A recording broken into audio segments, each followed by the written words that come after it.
ప్రియమైన వారలారా, యేసుక్రీస్తు నామమున మీకు నా ప్రేమపూర్వక శుభాకాంక్షలు. ఎలా ఉన్నారు? బావున్నారా? ఈ స్థలం చూస్తున్నారా ఎలా ఉన్నదో? అదే చెప్పారు కదా స్వీడన్ దేశంలో అని అనుకుంటున్నారా? నిజమే. ఇది ఐరోపాలో ఉన్న స్వీడన్ అన్న ఒక దేశము. అందులో ఒక కొండల ప్రాంతము, సముద్రముని ఆనుకుని ఉన్న కొండల ప్రాంతం వెనక పెద్ద సముద్రం చూస్తున్నారు కదా. ఈ సముద్రము ఇదొచ్చి పసిఫిక్ ఓషన్ అని చెబుతారు కదా, పసిఫిక్ మహాసముద్రము. దాని పైభాగము కనుక దీని పేరు నార్త్ సీ, ఉత్తర సముద్రము.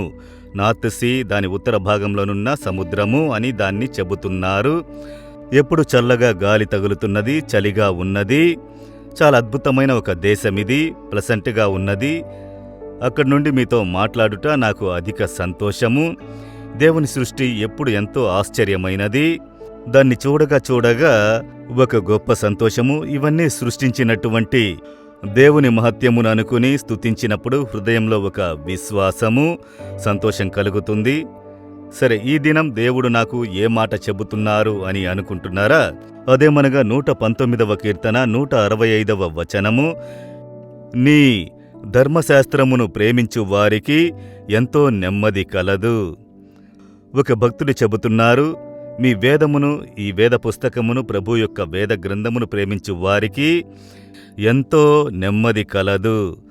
సాధారణ సమాధానం వేరు, పరిపూర్ణ సమాధానము వేరు, మిక్కిలి సమాధానము వేరు.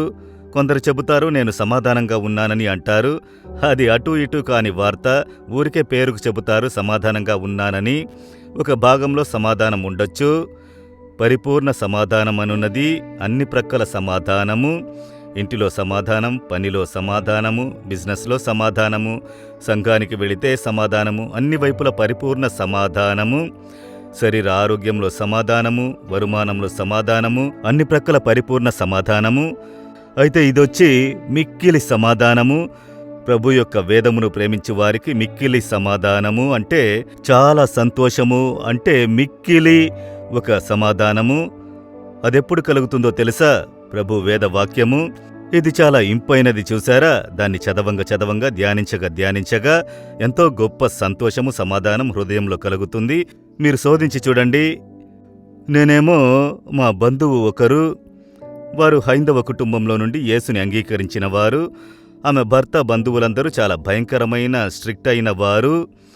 కనుక ఈమె ఎక్కడ చర్చికి వెళ్ళలేదు, ఏ ఆరాధనకు వెళ్ళలేదు. టీవీలో క్రైస్తవ కార్యక్రమం చూసినా ఆయనకు కోపం వస్తుంది. ఆ ఇంటివారు ఆమెను ఒక బానిసగా ఉంచినారు అనుకోండి. అందువల్ల ఆమె యేసుని అంగీకరించినారు, రక్షింపబడినారు. ఎక్కడకు వెళ్ళి తన సాక్ష్యమును చెప్పి ప్రార్థించుటకు లేదు. అలాంటి పరిస్థితి. ఒకసారి నేను ఊరికి వచ్చినప్పుడు నేను వారిని చూశాను. ఆమెను చూసి మాట్లాడినప్పుడు ఎలా ఉన్నారు అని ప్రేమతో విచారించినప్పుడు ఆమె చెప్పారు, బావున్నానయ్యా అని చెప్పి, ఎక్కడయ్యా, ఎక్కడికి పోనివ్వరు, ఏ చర్చికి వెళ్ళలేను, ఆరాధనకు వెళ్ళలేను, టీవీలో కూడా క్రైస్తవ ప్రోగ్రాం చూడలేరా? అవును, దేనిని చూడనివ్వరు. అలాగే ఉన్నాను. అయితే ఎలా ఉన్నారని అడిగితే ఆమె చెప్పింది, లేదు, నా దగ్గర ఒక వేద పుస్తకం ఉన్నది, దాన్నేమో నేను దాచిపెట్టాను నా రూములో. అప్పుడు నా భర్త మధ్యాహ్నములో తిని వెళ్ళి రెస్ట్ తీసుకుంటారు. నేను పరిగెత్తుకుంటూ వెళ్ళి వేద పుస్తకమును తీసుకుని ఒంటరిగా కూర్చుని దాన్ని చదివెదను. ఆ వేద పుస్తకంలో నుండి యేసు నాతో మాట్లాడును. అప్పుడు ఆమె చెప్పింది, తమ్ముడు, యేసుక్రీస్తు నాతో మాట్లాడును. వేరే ఎవరి ద్వారా నన్ను ఓదార్చలేరు. ఇక్కడి నుండి సందేశము వినలేను. ఇది వేద గ్రంథము, దానిలో నుండి యేసు నాతో మాట్లాడును. చాలా అద్భుతంగా ఉంటుంది. అది నాకు అద్భుతమైన సమయం.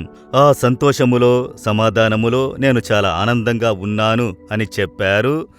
చూడండి, ఒక బానిస వలె ఇంటిలో నిర్బంధించి ఉంచారు. ఎవ్వరూ వెళ్ళి మాట్లాడలేరు, ఏ సందేశం వినలేరు. అయితే ఈ వేద పుస్తకము మిక్కిలి సమాధానము, సంతోషంగా చెబుతున్నారు. అది చెప్పలేని సంతోషము. అందులో నుండి యేసు మాట్లాడెదరు. నాకు ఇదే చాలా గొప్ప తోడు అని చెప్పారు. మీరు చదివి చూడండి, ధ్యానించి చూడండి. గొప్ప సంతోషము, మిక్కిలి సంతోషం కలుగును. దాన్ని ప్రేమించుడి, ప్రేమించి చదవండి. బాధ్యత కొరకు చదవకండి. ఆమెను చూడండి, ఆమెకు ఎలాంటి అవకాశం లేదు వాక్యం వినుటకు. వేద గ్రంథం ఒక్కటే, దాన్ని కూడా దాచిపెట్టాలి. వారు దాన్ని చూస్తే దాన్ని తీసి పారేస్తారు. అది తీసుకుని అది చదువుటకు ప్రారంభించినప్పుడు అలాగే హృదయంలో దేవుడు మాట్లాడుదురు. చూడండి ఎంత గొప్ప సంతోషం కదా! ఇదే ఆమె చెప్పిన ఒక అనుభవము. మీ జీవిత అనుభవమేంటి? ఈ వేదములో మీకు మిక్కిలి సమాధానము ఉన్నది. దాన్ని చదివి ధ్యానించగా వేదగ్రంథపు దేవుడు అందులో నుండి మాట్లాడును. చూడండి ఎంతో సంతోషము. కనుక మోకాళ్ల మీద నిలబడి ఆ వాక్యమును మీరు చదవండి. ఒంటరిగా కూర్చుని ఆ వాక్యమును చదువుటకు ప్రారంభించండి, ధ్యానించండి. ఎంత గొప్ప సంతోషము చూడండి. దేవా, మీ వేదమును నేను ప్రేమిస్తున్నాను. ప్రతిదినం దాన్ని చదివెదను, ధ్యానించెదను. నాకు అదే సమాధానము. నేను ఇక వేదమును ధ్యానించుటకు అశ్రద్ధగా ఉండను, చదువుటకు అశ్రద్ధగా ఉండను. జాగ్రత్తగా నేను దాన్ని చదివి ఆ నిండైన మిక్కిలి సంతోషమును, సమాధానమును నేను పొందుకుంటాను దేవా, యేసు నామములో. Amen, amen. Jesus redeems Telugu YouTube ఛానల్ను సబ్స్క్రైబ్ చేయండి.